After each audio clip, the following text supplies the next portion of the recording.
Alright, in this video, we will look at the Gram Schmidt orthogonalization process. So, what is this process? So, let's define this process. So, when we look at this definition of this process, we will see that every finite dimensional inner product space has an orthonormal set of bases.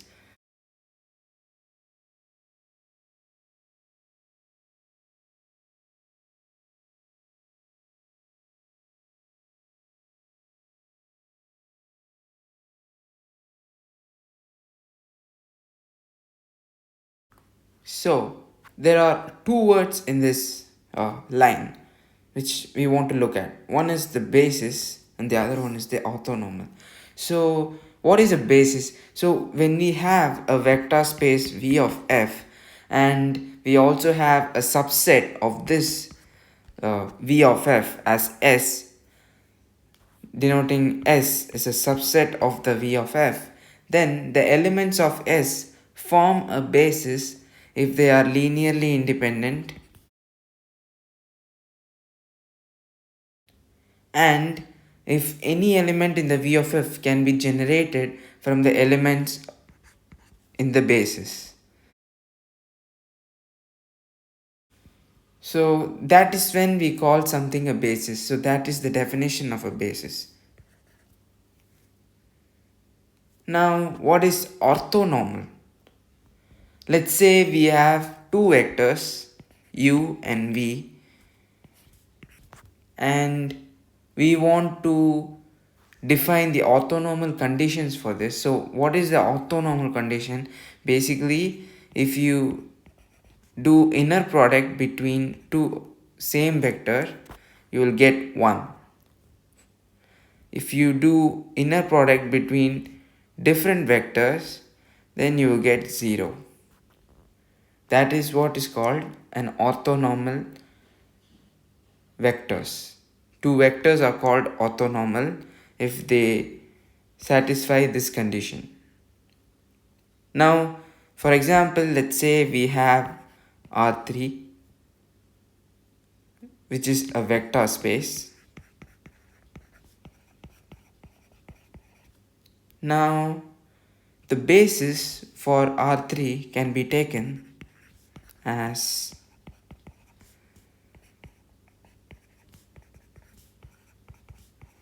I, J, K. Basically, R3 is the vector space in which all three-dimensional vectors can be included. So we can take this as the basis, and if we define inner product on this vector space, then it forms the inner product space. So in this, if you perform the inner product between I and I, then you will get it as 1. Similarly, you can follow for this other j and k too. And if you do inner product between different vectors, you will get 0. Because inner product is similar to a dot product. Dot product is actually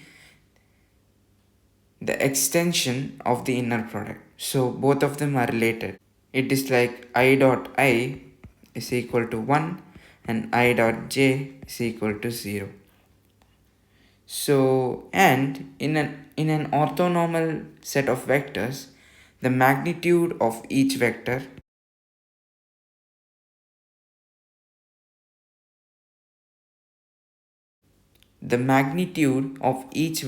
is a unit vector, meaning each vector orthonormal set of vectors is 1. So these are the conditions for orthonormal set of vectors. So again, if we see the definition here, every finite dimensional inner product space has an orthonormal set of bases. So there's also a new definition for this Gram Schmidt orthogonalization process, and it can also be written as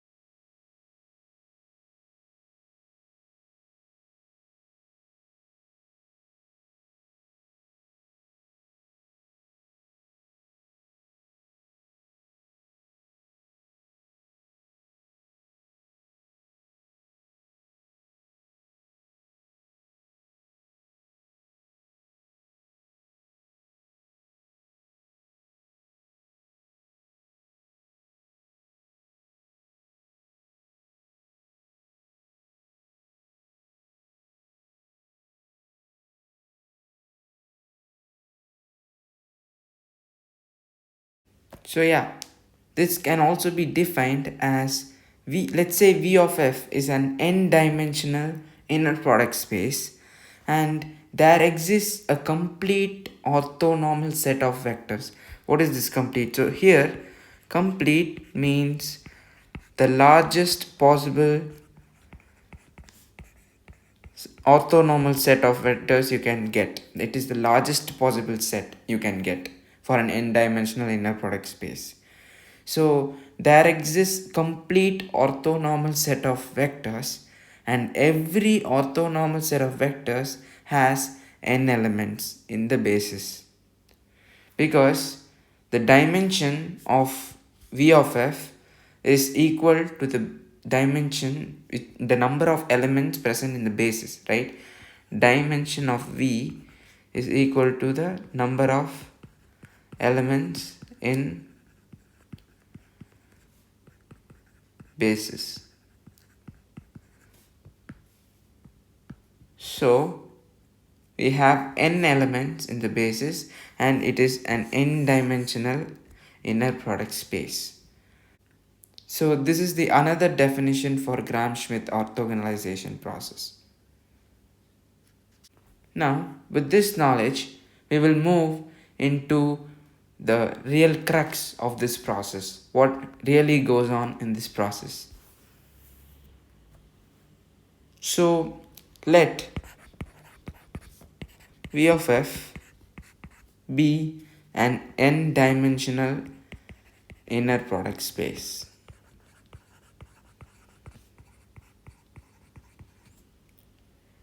Now I'm going to define a basis for this v of f, saying S is the basis and u1, u2 and up until un be the basis for v of f. These elements u1, u2 up until un are present in v of f because we get our basis from v of f. So u1, u2 up until un belong to v of f. Clear? So what should we do now? What do we want from this Gram Schmidt orthogonalization? What is really happening? So we want a orthonormal set of bases. That is what is the definition, right? We want an orthonormal set of bases. We have to find the orthonormal set of bases. So we have to find a basis whose elements are orthonormal. Now we have S, right? That is a basis, but we don't know if the elements of basis are orthonormal, right? So we have to find another basis in which all the elements are orthonormal, and that basis we are going to name it as S1. So we will have to find a new basis whose elements are orthonormal from the basis S with the help of the basis S. So I am going to name that basis as S1. So to find S1 basis whose elements are orthonormal. Alright. This basis also has n elements because whichever basis which can be formed from a v of f will have n elements. No basis will have lower and higher elements. The number of elements in any basis should be the same. So there are n elements in S1.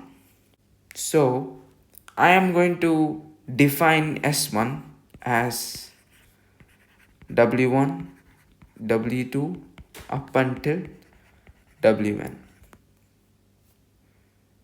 Now we have taken this basis as S1. S1 equals W1, W2 up until Wn. Now you might ask, what is this W1, W2? Where did we get this from? Now, that is where Gram Schmidt orthogonalization comes around. That is the essence of Gram Schmidt orthogonalization. So, the Gram Schmidt method basically wants us to find two things. We have to find values for w1, w2 up until wn, and it also wants us to prove w1, w2 is orthonormal. If we can satisfy these two, then the Gram Schmidt orthogonalization process is complete. So in this proof w1 up until wn is orthonormal, we have to prove that the inner product between a general wi and a wi should be equal to 1, and wi and wj inner product should be equal to 0. So this is what we have to prove in orthonormal condition. Alright, so now we have to find w, the first condition. We have to find the w. So I'm going to take w as a general w element as vi divided by the norm of vi. I am assuming these elements. I'm assuming wi equals vi by mod vi. I'm going to assume where I equals 1, 2, 3 up until n. So why do we write this? Why do we need this? So if you look closely, if you take norm of wi, then it will give norm of vi divided by norm of vi. And if we cancel this out, we will get this as 1. Now what is this? Now if we take this, we know that as per the property, we know that the inner product between two similar vectors equals to the vector norm square. Now what is this? So if this is equal to 1, then haven't we already proved the first condition for orthonormality? What is the condition for orthonormality? This one, right? This one, right? We want to prove this. And by just taking the definition, by just assuming the value of wi, I have already proved the inner product between the same vector is equal to 1. So we have proved the first condition for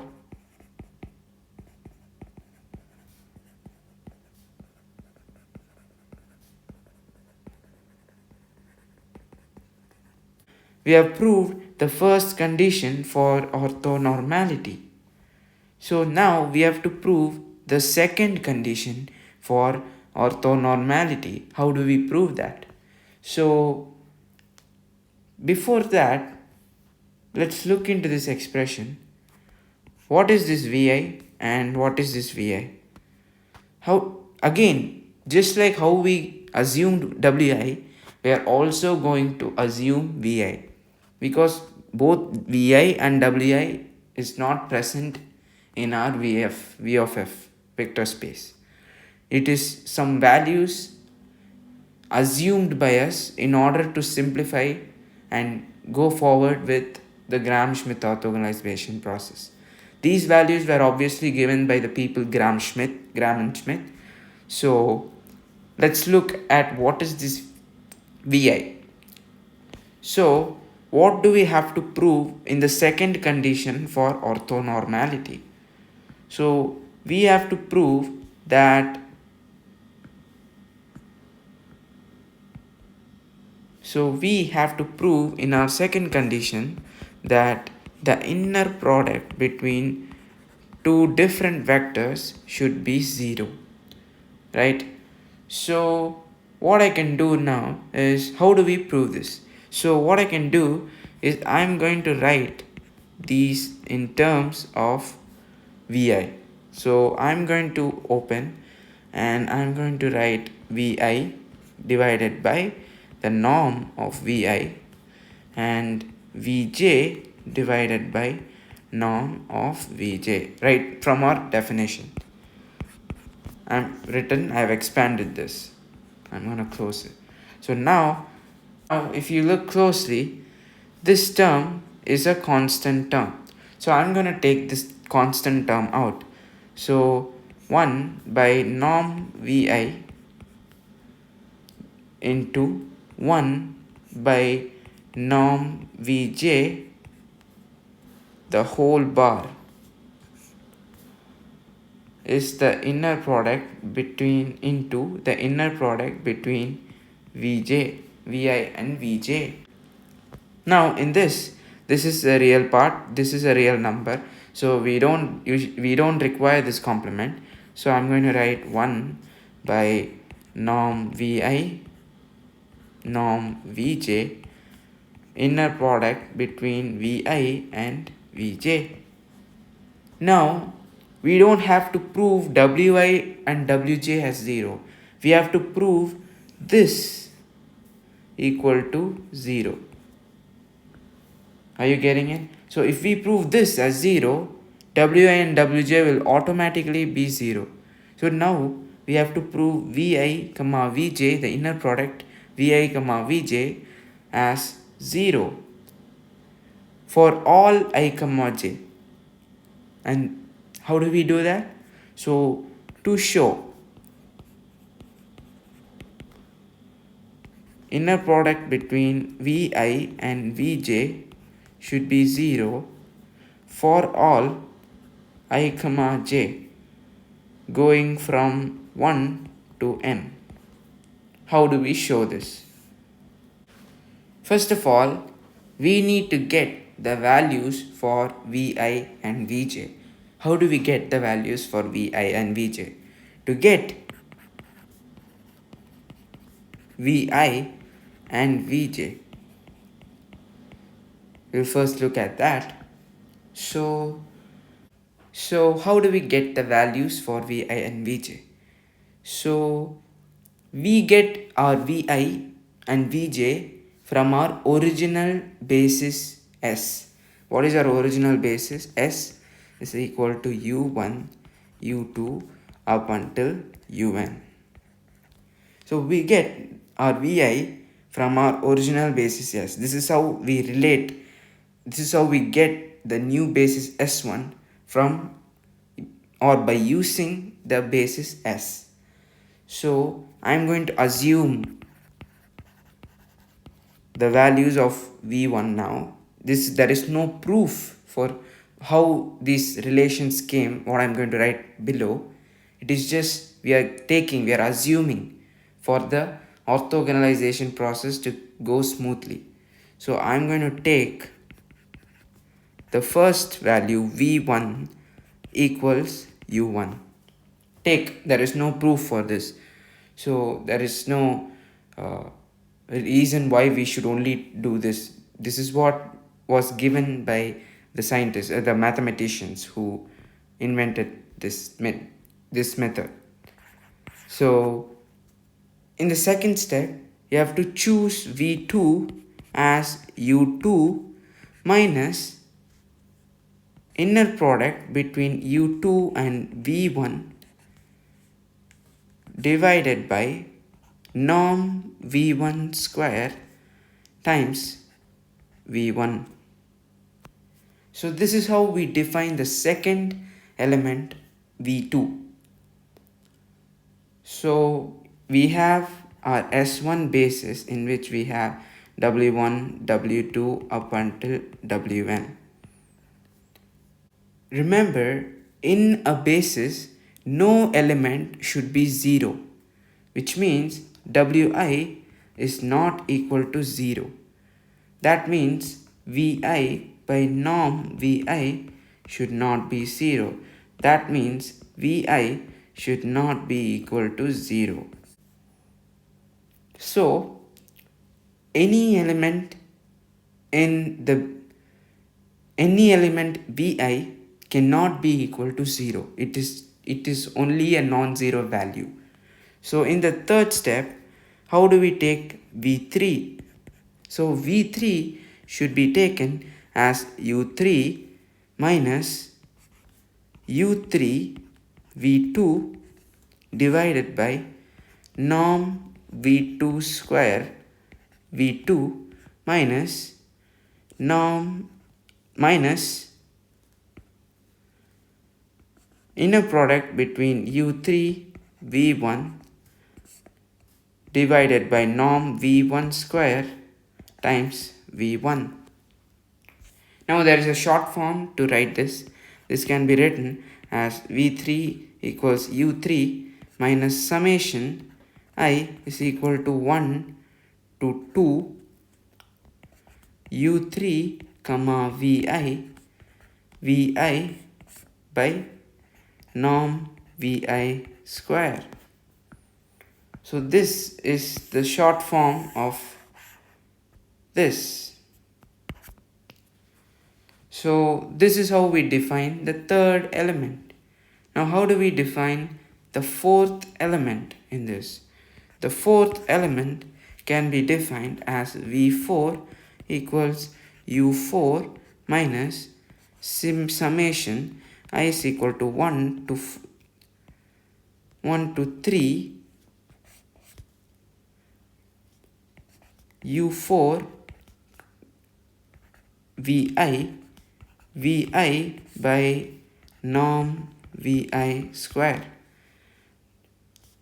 So inner product between U4 and Vi times Vi divided by the norm Vi square. So this is how we represent the fourth term. So this is how the mathematicians have defined the elements for Vi. So in general, how do we define Vi? So in general, for a term Vk, in general, I'm going to define Vi or Vk as Uk minus summation I is equal to 1 to k minus 1 Uk comma Vi, inner product between Uk and Vi divided by mod Vi square, norm Vi square. Now we have to prove two things. So this is the generalized representation. So we have to prove two things. So we have to prove Vi is not equal to 0, and we also have to prove Vi and Vj inner product should be equal to 0. So there are two things we have to prove now. Prove Vi is not equal to 0. This is the first thing we have to prove. And the second thing is any vector Vi comma Vj inner product should be equal to 0. So how do we prove this? First of all, let's prove Vi. To prove Vi is not equal to 0. How do we prove it? First, let me take a value. Let's say prove V2 is not equal to 0. So how do we do this? So we will go via the method of contradiction. So let's say V2 equals 0. Let's say this equals 0. Alright. Before that, I'm going to say V1 equal to U1 is not equal to 0. Alright. I'm going to assume, I'm going to tell v1 is not equal to 0. Now we will find for v2. So if v2 is equal to 0, it becomes u2 is equal to, if this becomes 0, then we can take this term to the other side and it will become like u2 is equal to u2 v1 by norm v1 square. Now if you see, these terms are constant. It has got nothing to do with this, but v1 equal to u1, which will make it as u2 is equal to a constant times u1. Now we cannot have something like this, u2 is equal to a constant times u1, because then it means the elements in the basis u1, u2 up until un are linearly dependent. But for a basis elements, it has to be linearly independent. If it is like this, then the elements are linearly dependent. We have to get linearly independent. For a basis, it has to be linearly independent. So this is a contradiction. So we get this is a contradiction. Therefore, we will write v2 is not equal to 0. So we have proved v2 is not equal to 0. Like this you can do for any element vi. So you can just follow the same procedure and you will get uk will be dependent upon uk minus 1. We don't want something like that. So then u2, it should be linearly independent and not linearly dependent. So we will get vi is not equal to 0 for any element you're going to take. So we have proved the first one. So now we will have to prove the second condition. vi comma vj equals 0, which will make wi and wj inner product as 0. Now how do we prove this? To prove the inner product between vi and vj equal to 0. How do we prove this?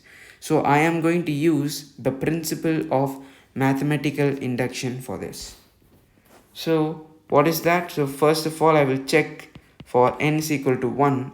If it is true, then I have to check for,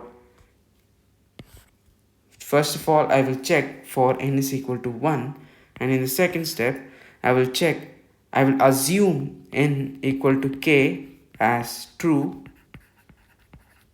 and in the last step I will find the n is equal to k plus 1th term, and I will have to prove the n is equal to k plus 1. I have to prove the n is equal to k plus 1th term. Prove this. So that is what is the principle of mathematical induction. So to prove, I'm going to go to proof. So first we will take the inner product between v2 and v1. So if we take something like this, then we can replace this v2 with its term. So u2 minus u2 v1 by norm v1 square comma v1. So if you use the property ax plus b comma w, then you will get it like u2 comma v1 minus, you are going to take the constant term out, norm v1 square, and then v1 comma v1. Now in this v1 comma v1 is nothing but norm v1 square. So you're going to cancel these terms. And now if you look at this, u2 comma v1 minus u2 comma v1 inner product, this is equal to 0. And so we have proved the inner product between v2 and v1 equal to 0. Similarly, let's prove for v3 comma v1.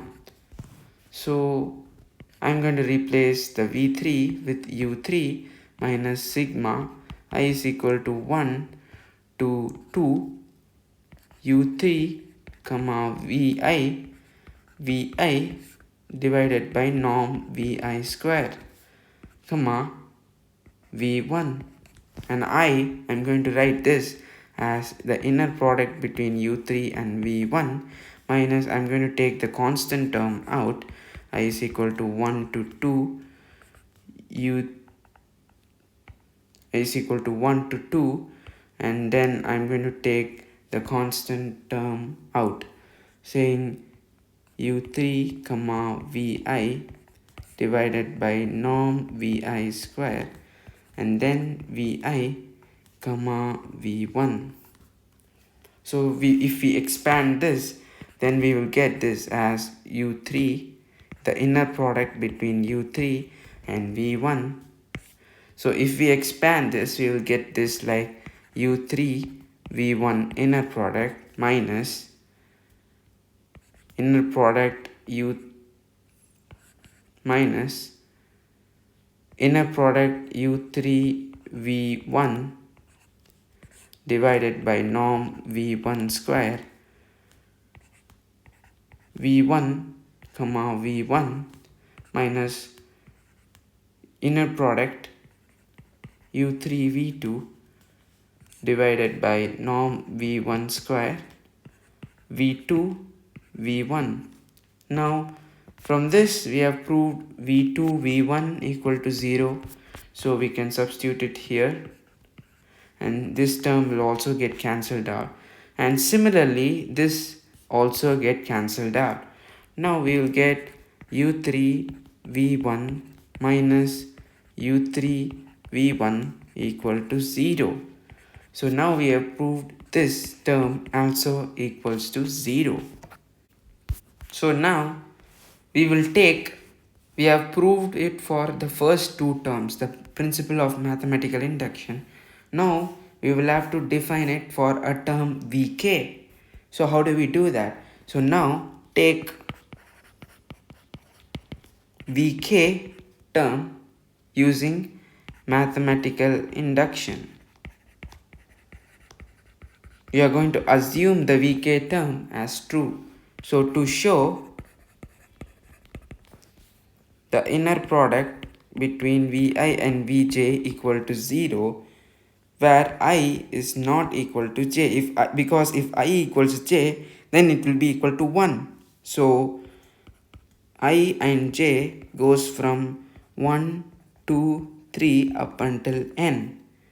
So we are going to assume the value of vk as true. What is vk? Vk is equal to uk minus summation I is equal to 1 to k minus 1 uk vi by norm vi square. So we are going to assume where I goes from 1 to k, for example, j also goes from 1 to k. We can take any values for this vk. So I am going to assume this as true.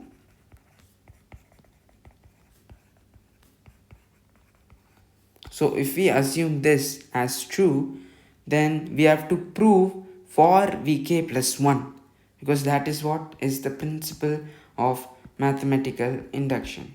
So how do we prove it? So to prove for vk plus 1, so I have to prove vk plus 1 vj inner product should be equal to 0. and this is what we have to prove.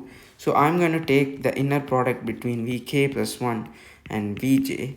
Now if I replace vk plus 1, I'm going to get uk plus 1 minus sigma I is equal to 1 to k uk plus 1 comma vi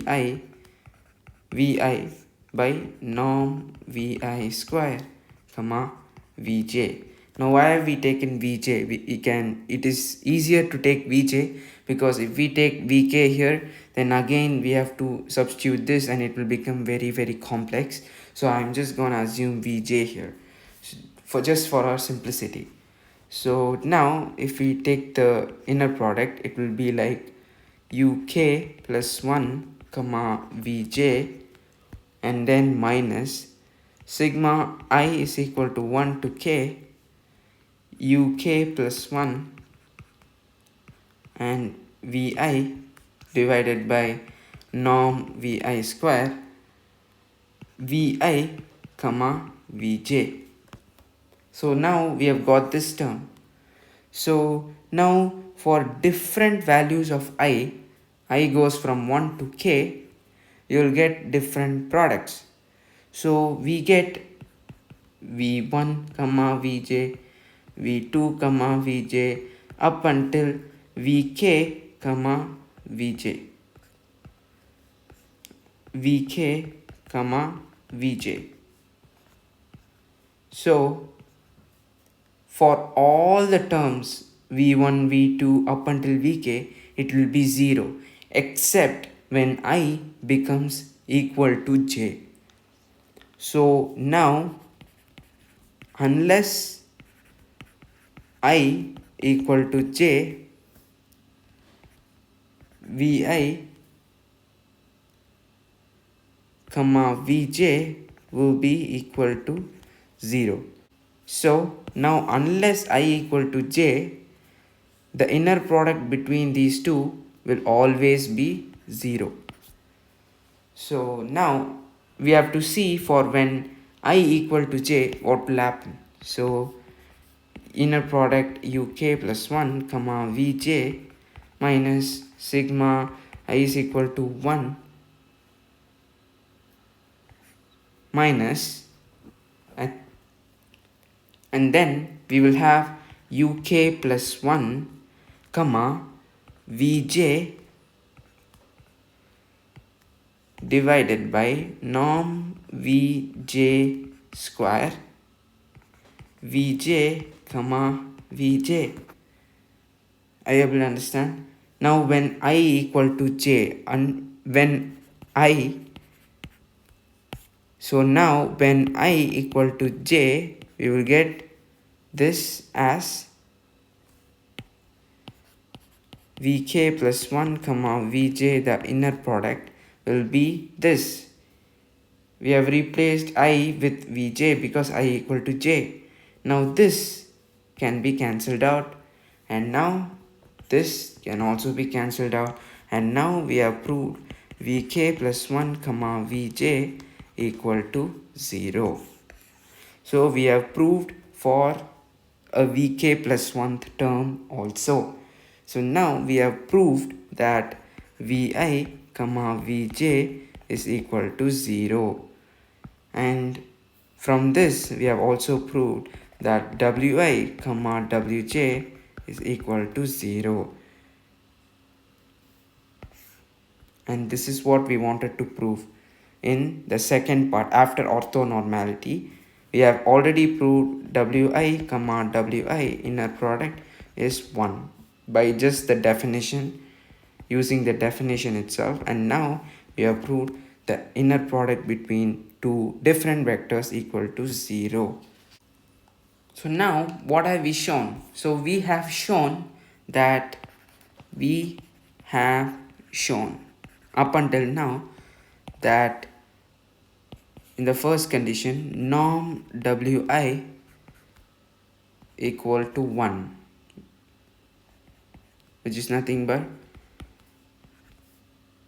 the inner product between the same two vectors.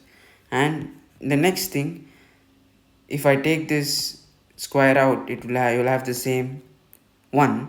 So I'm going to take it out. Next, what I have proved is the inner product between two different vectors equal to 0. Now we have our basis S1 as W1 up until Wn, right? Now therefore Wi is equal to Vi by norm Vi. In this, Wi cannot be 0 because any element in a basis cannot be 0, and this because Vi is not equal to 0.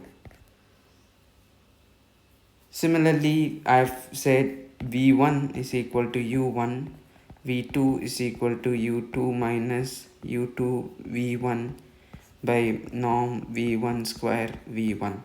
So I've defined V1, V2, V3 in as we have seen before. Therefore, we can tell S1 is an orthonormal set of vectors, and the elements of S1 are linearly independent, and so therefore S1 is the basis for V of f. We have found our basis. So this is the Gram Schmidt process. So these formulas are really important. Particularly these formulas, you have to remember these formulas because you are going to use these in your exams. So this is it for Gram Schmidt, and I have proved the Gram Schmidt. So see you guys in the next lecture.